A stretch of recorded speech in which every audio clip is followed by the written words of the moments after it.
There is a plaza on the rebuilt human world of Caldera Minor where the wind moves in a particular way.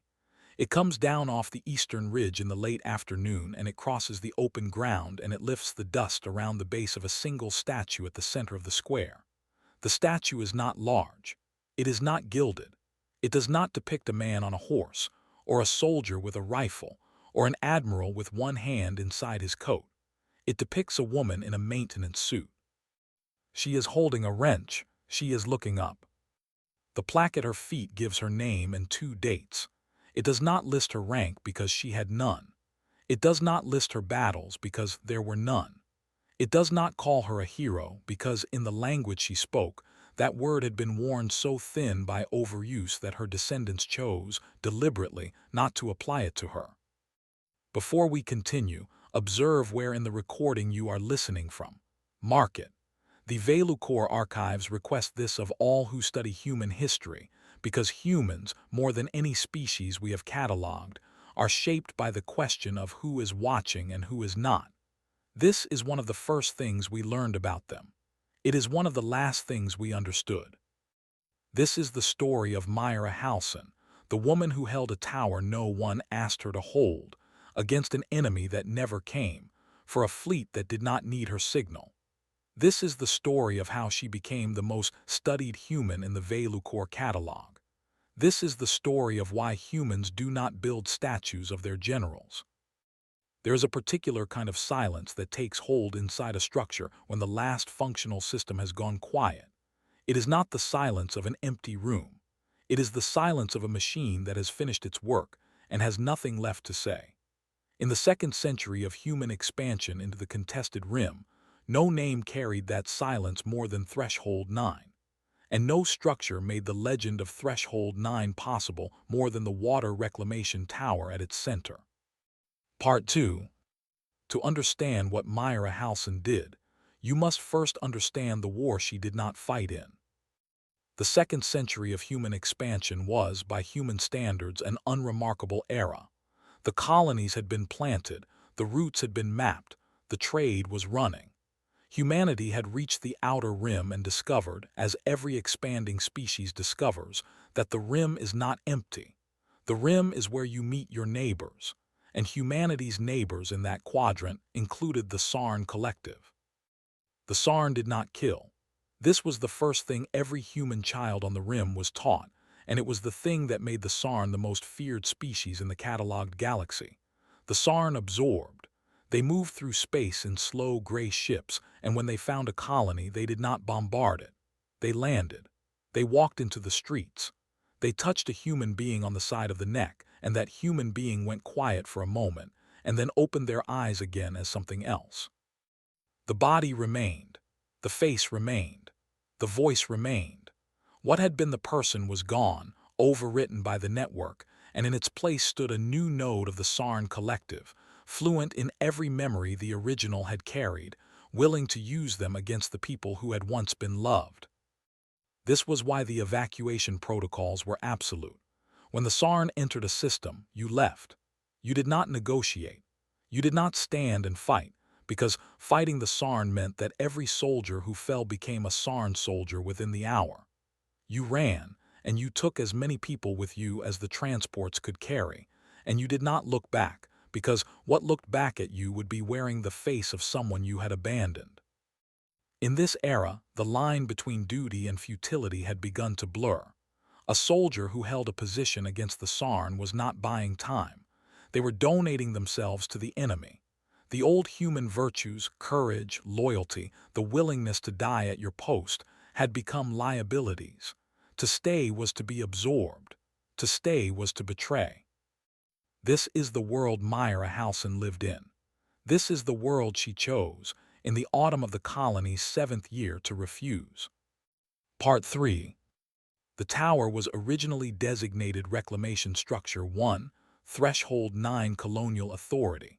It was built in the 2nd year of the colony, when the population had grown beyond what the surface aquifers could support. It stood 340 meters tall at the center of the settlement, a lattice of carbon composite and ceramic exchange membranes, and its single function was to pull moisture out of the storm-side atmosphere and convert it into drinking water. Threshold 9 was a tidally locked moon. One hemisphere faced the gas giant it orbited, and the storm that wrapped that gas giant's southern pole. The other hemisphere faced open space. The colony was built on the Terminator line, the narrow band where the two hemispheres met, and the tower drew its moisture from the storm-side winds that crossed that line in the long colonial afternoons. The tower fed 4,000 colonists. It fed the hydroponics farms that fed those colonists. It fed the cooling systems that kept the colony's reactors from overheating. Every drop of water on Threshold 9, every ice cube in every drink, every shower, every wash, every tear had passed at some point through the membranes of Reclamation Structure 1. It was operated by a staff of 43. The supervisor was a woman named Myra Halson, who had been hired in the colony's third year and promoted in its fifth. She was, by every account that survives, an ordinary woman. She had been born on a freighter between worlds. She had trained as an environmental engineer on Old Earth's last functioning university campus. She had come to Threshold 9 because the position offered housing, and because she had no family on any of the inner worlds. She knew the tower's plumbing better than anyone alive. She had crawled through every access tube. She had personally rebuilt 14 of the primary pumps. She had a habit which her staff found endearing and which would later become the central artifact of her legend of giving the broken systems names. Pump 4 was Henrik. Pump 7 was Leela. The third stage exchanger was Tomas. When something failed, she did not say the pump is down. She said Henrik is being difficult today. The names were of former colleagues, people who had transferred off-world or retired or died. The tower, in Myra's vocabulary, was a roll call. The colony had stood for 7 years. The tower had stood for 5. Then, in the autumn of the 7th year, the long-range arrays picked up movement at the edge of the system, and everything changed. Part 4. The Saarn fleet entered the Threshold 9 system on the 14th of October, colonial calendar. There were 11 ships. They moved at the slow, patient pace that Saarn fleets always moved at, and the colonial authority issued the evacuation order within 9 hours of detection. The man who commanded that evacuation was Colonel Idris Vance, a 41-year-old officer of the Rim Defense Auxiliary. Vance was not a famous soldier. He had fought one minor action in his career, and had spent most of the rest of it managing colonial garrisons. What he had with him on Threshold 9 was a complement of 240 Marines, 6 transport ships, and a problem of mathematics. The problem was this: the colony held 4,072 civilians. The transports could carry, between them, 3,900. The Marines could carry themselves. That left 172 people who would not be on a transport when the Saarn arrived. Vance was authorized, under emergency protocols, to fill the gap with conscription if necessary. He chose, instead, to call for volunteers to remain. He stood in the colony's central plaza on the morning of the 15th, and he explained the mathematics, and he asked who would stay. The first hand that went up belonged to Myra Halson. She did not raise it dramatically. She raised it the way a person raises a hand in a meeting to indicate that they have already considered the matter and reached a conclusion. Vance approached her afterward. He told her, according to the testimony he later gave to the Colonial Inquiry, that he would not accept her name on the list. He had reviewed her file. She was a senior environmental engineer. She had no military training. She had no combat experience. She was, by his estimation, exactly the kind of person who should be on a transport. Myra told him that the beacon on top of the tower needed to remain operational for at least 60 days. The evacuation fleet would be returning through the storm, and without the beacon, the navigation systems would not be able to find the colony's coordinates through the atmospheric interference. The beacon was tied into the tower's primary power system. The tower could not be left to run unattended. Someone needed to be there. Vance told her the beacon was not strictly necessary. The fleet could navigate by other means. It would take longer, but it could be done. Myra told him that longer meant more deaths in the storm. She told him she had run the numbers herself. She told him the difference at the lower bound was 11 lives. Vance argued with her for 9 minutes. The conversation is on record because Myra had left her suit recorder on. He told her the Sarn would arrive within 70 days. He told her she would be alone. He told her she would not survive. He told her that even if she did survive the isolation, the Sarn would absorb her, and everything she knew about the colony and the fleet and the evacuation routes would become Sarn knowledge. Myra told him she had thought about that. She told him she had her own plan for that. She did not elaborate. At the end of the 9 minutes, Vance reached into his jacket and removed a small black device. It was the command override for the tower's central systems. He placed it in her hand. He said on the recording only one sentence. He said, "I will come back for you." He did not come back for her. Part 5. The transports lifted off on the 17th of October at 1400 local time. There were 172 people who remained on Threshold 9 when they left. By the end of the first week, that number had dropped to 41. By the end of the second week to 9. By the end of the third week to 1. The others had not died. They had found hidden caches of emergency transport. They had built makeshift escape pods. They had walked, in some cases, into the storm-side hemisphere and chosen the kind of death that the Sarn could not undo. Myra had helped some of them leave. She had buried 2 of them. She had not tried to stop any of them. The list of 43 names she would later scratch into the inside of her helmet visor was in part the list of these people. She was alone in the tower from the 28th of October onward. The first thing she did in her solitude was begin to convert the tower from a water reclamation facility into a lighthouse. This was not a small task. The beacon at the top of the tower drew its power from the main reactor coupling, and the main reactor coupling was designed to run only when the membranes were active. The membranes required moisture, and moisture required pumps, and pumps required maintenance, and maintenance required 43 people, and there was only one of her. She shut down the membranes. She rerouted the reactor coupling directly to the beacon. She cut the power to 17 non-essential systems: the kitchen, the laundry, the dormitory lighting on floors 3 through 11, the auxiliary heating. She brought the tower's power consumption down to the bare minimum required to keep the beacon transmitting and to keep one human being alive at the top of the structure. She moved her quarters from the staff dormitory to the operations room directly beneath the beacon. She brought up enough rations for 90 days. She brought up the suit recorders, the helmet repair kit, and 3 books. The books were not heroic literature.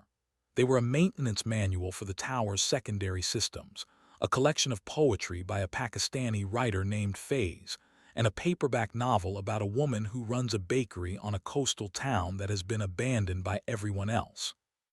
We have these details because the books were recovered 3 centuries later from the operations room. She established a routine. She woke at 0600. She checked the beacon transmission.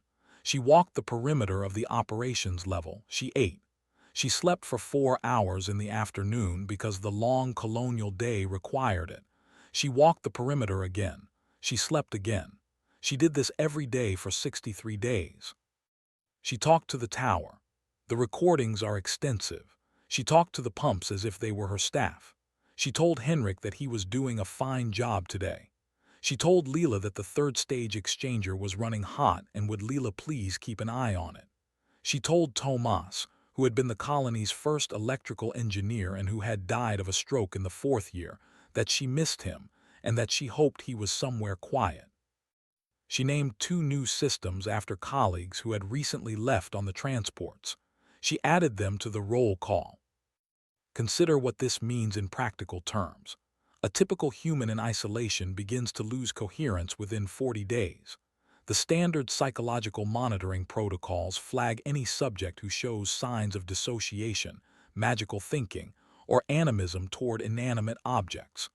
By every metric the Vaucluse researchers later applied to her recordings, Myra Halson was, in clinical terms, slipping. She was talking to machines. She was nomming them after the dead. She was building in the empty tower, a community of ghosts. But the beacon kept transmitting. Every 6 hours on schedule the signal went out. Every 12 hours she logged the transmission in the maintenance record. Every 24 hours she sent a status report to the evacuation fleet, even though she had no way of knowing whether the fleet was receiving them. The reports were brief. They said, tower operational, beacon nominal, Halcyon at post. She understood something essential about what she was doing. She was not buying time. She was not holding a position. She was keeping a light on. The difference matters because a soldier who holds a position has an enemy in front of them and a victory to define. A person who keeps a light on has only the dark and the question of whether anyone is still out there to see the light at all. She did not know whether the fleet was coming back. She did not know whether the beacon was being received. She did not know whether the Sarn had already taken the system and were simply waiting for the signal to stop before they swept the surface. She had no information. She had only the routine and the names of her dead colleagues and the silence of the tower around her. She kept the light on anyway. Part 6. On the 41st day of her vigil, the tower went dark. The failure was not catastrophic. It was, in fact, exactly the kind of failure that the tower's redundancy systems had been designed to handle automatically. A surge in the storm-side atmosphere produced an electromagnetic pulse that overwhelmed the primary power coupling, and the backup coupling failed to engage because a relay deep in the tower's secondary infrastructure had not been serviced in 11 months. The beacon stopped transmitting at 0342 local time. Myra was asleep in the operations room. She woke at 0401 because the silence was wrong. The tower had a particular hum, a subaudible vibration that came from the reactor coupling and that she had been hearing every minute of every day for 41 days. When it stopped, she woke up. She ran the diagnostic. The diagnostic told her the backup coupling had not engaged. The diagnostic told her the relay was in subsection 7, on the exterior of the tower, at a height of 290 meters. The diagnostic told her the lift was not functional because the lift required main power, and main power was what she was trying to restore. She had two options. She could wait for the storm cell to pass, which would take an estimated 6 to 9 hours, at which point the automated systems might recover on their own. Or she could climb the exterior of the tower and reset the relay by hand.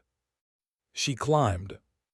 The recording of the climb survives because her suit recorder was active. It is the only footage of Myra Halcyon that exists. It runs for 4 hours and 17 minutes. There is no sound except her breathing and the wind. There is no light except the emergency lamp on her helmet and the distant glow of the gas giant on the storm-side horizon. There is no commentary. She does not narrate. She climbs. She was 58 years old. She had not climbed anything more strenuous than a maintenance ladder in 14 years. Her suit was rated for exterior work but had not been serviced in 3 months. The grip points on the tower's exterior were spaced for younger hands. She climbed. She reached the relay at 0758. She opened the access panel. She rerouted the coupling. The beacon came back online at 0804. She began the descent. She reached the operations room at 102. She drank a measured ration of water. She logged the event in the maintenance record. The log entry reads in its entirety, beacon restored. Relay 7 manual reset. Henrik did fine. The Sarn fleet, in orbit above threshold 9, recorded the climb. This is the part of the story that the Bzl HFY researchers have studied most extensively, because the Sarn records of the period were recovered after the war. And we know now that the Sarn watched her. They had been watching the tower since their arrival in the system on the 62nd day of the colonial calendar. They had identified, from orbit, the single human heat signature inside the structure. They had been preparing, at their slow Sarn pace, the protocols for her absorption. They had not landed yet. They had been waiting, as Sarn fleets often waited, for the right moment. The right moment in Sarn doctrine was the moment of greatest psychological vulnerability in the target, because a Sarn absorption was more efficient when the target had already begun to despair. When the tower went dark on the 41st night, the Sarn observers in orbit registered the failure and concluded that the target had likely died or fled. They began to prepare a landing party. Then the heat signature moved. They watched it climb the exterior of the tower. They watched it stop at the relay. They watched the beacon come back on. They watched the heat signature climb back down. The Sarn observation log for that night contains a single entry, translated by the Bzl HFY linguistic team in the 243rd year of the post-war period. The entry reads, "Subject is not in despair. Subject is in routine. Recommend extended observation." The Sarn did not land that night. They did not land for 30 more days. Let that settle for a moment. The most feared species in the catalogued galaxy, a species whose arrival meant the end of every civilian population they had ever encountered, watched a 58-year-old maintenance supervisor climb a tower in the dark and change their operational doctrine. They had been planning to absorb her. They decided instead to study her. This is the moment in the Bzl HFY archives where the story of Myra Halson stops being the story of a woman and starts being the story of something else. We are still not certain what to call it. The closest term in our language is roughly translated as the refusal that does not announce itself. It is not defiance, because defiance is loud and Myra was not loud. It is not endurance, because endurance is a virtue, and Myra did not consider herself virtuous. It is, perhaps, only this: the steady continuation of a small task by a person who has decided that the task matters more than the question of whether it matters. The Sarn did not have a word for it either. This is, we believe, why they hesitated.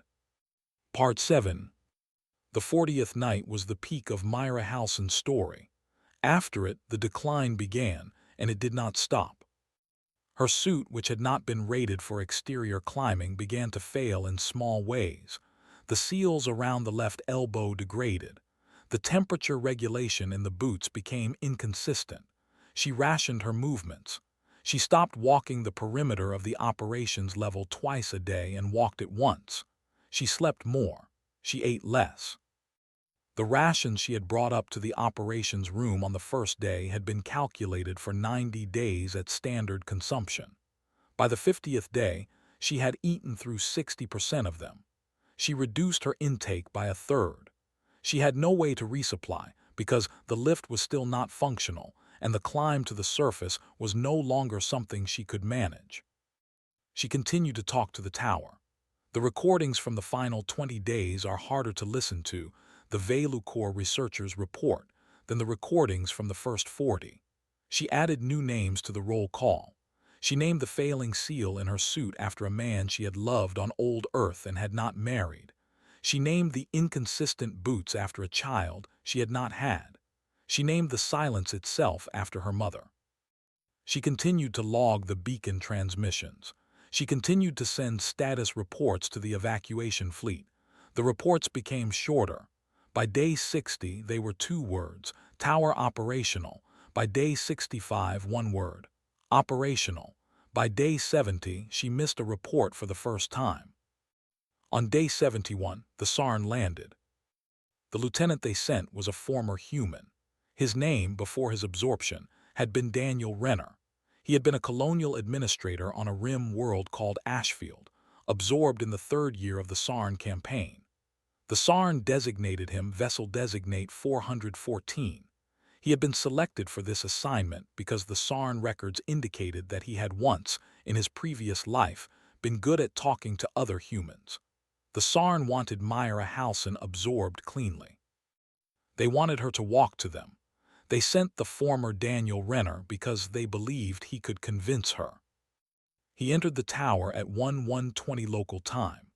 The exterior airlock was unlocked because Myra had stopped sealing it on day 64 to conserve the power required for the cycling mechanism. He climbed the emergency stairs because the lift was still not functional. He reached the operations room at 1410. He found her at her console. She was wearing her suit. Her helmet was on her lap. She was facing the beacon control panel. Her right hand was resting on the manual transmit key in the position she used when she was sending a status report. She had been dead, according to the SARN medical scan, for approximately 11 hours. The cause of death was exposure, complicated by malnutrition and cardiac stress. She had not been absorbed. She had not been killed. She had simply stopped. The SARN lieutenant scanned the room. He scanned the helmet on her lap. He scanned the visor. On the inside of the visor, scratched into the polycarbonate with the tip of a small repair tool, was a list of 43 names. The SARN lieutenant transmitted his report to the fleet in orbit. The report was brief. It said, "Subject deceased. No absorption possible. Recommend withdrawal." The SARN fleet left the Threshold 9 system on the 72nd day of the colonial calendar. They left because there was nothing for them on the surface. The colony was empty. The tower was operational but unmanned. The single human they had come to absorb was dead at her post, and the SARN doctrine, which prized the absorption of living minds, had no protocol for what to do with a body that had refused them by simply running out before they arrived. The evacuation fleet, which had been waiting at the edge of the system for 73 days, picked up the beacon on the 74th day and began its return. They reached the colony on the 78th day. They found the tower still transmitting. They found the operations room. They found Myra Halson at her console.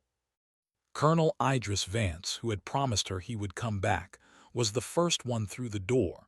He stood in the operations room for an hour. There is no recording of what he did or said in that hour because he turned off his suit recorder before he went in. When he came out, he was carrying her helmet. The helmet was returned to her family. There was no family, but there was a colleague on Caldera Minor who had once been a friend.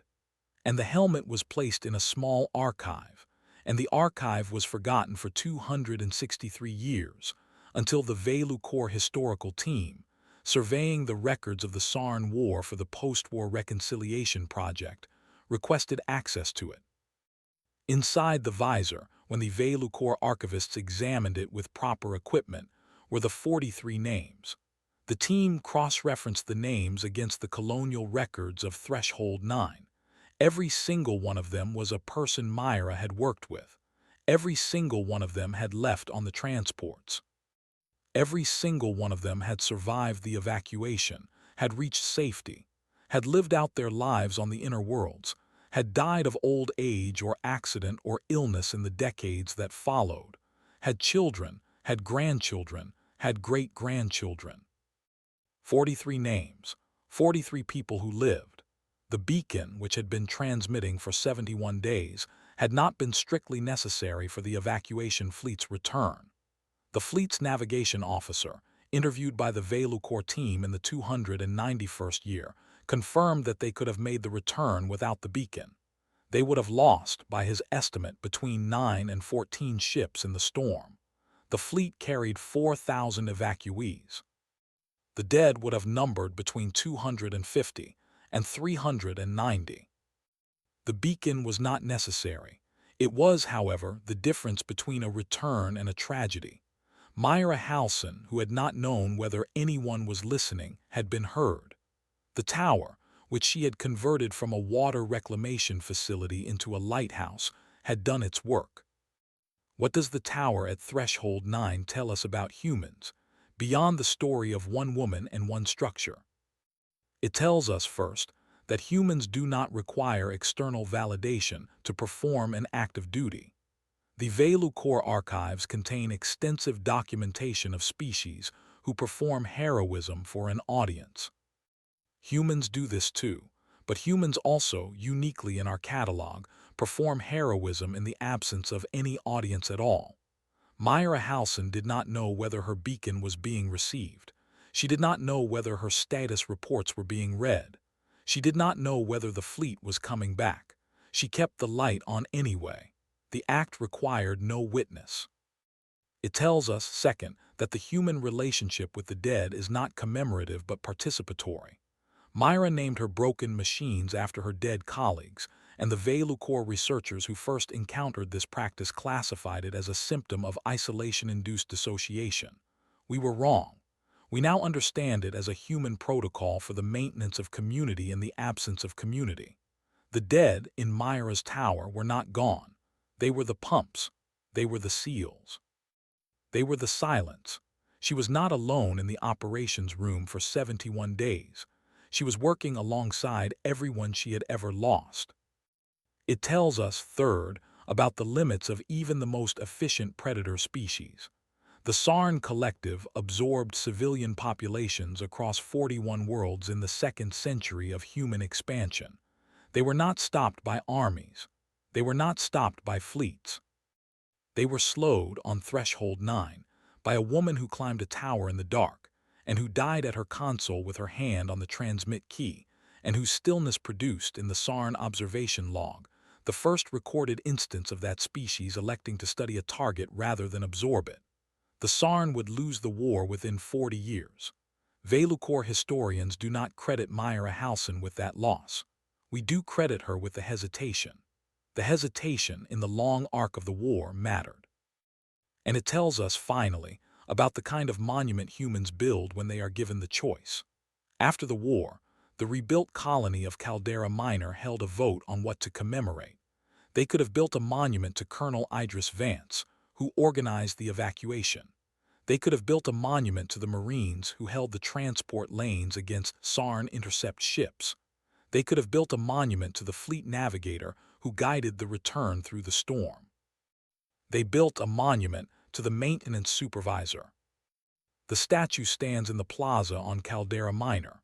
The wind comes down off the eastern ridge in the late afternoon. It crosses the open ground. It lifts the dust around the base of the statue, and the dust settles on the boots of the woman in the maintenance suit, and the woman holds her wrench, and she looks up. 3 centuries after she died, the children of Caldera Minor still leave small objects at her feet. They leave wrenches. They leave broken pumps. They leave handwritten lists of names.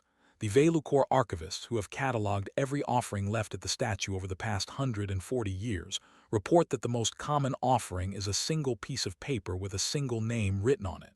The name is always a person the child has lost: a grandmother, a friend, a teacher who retired and moved away.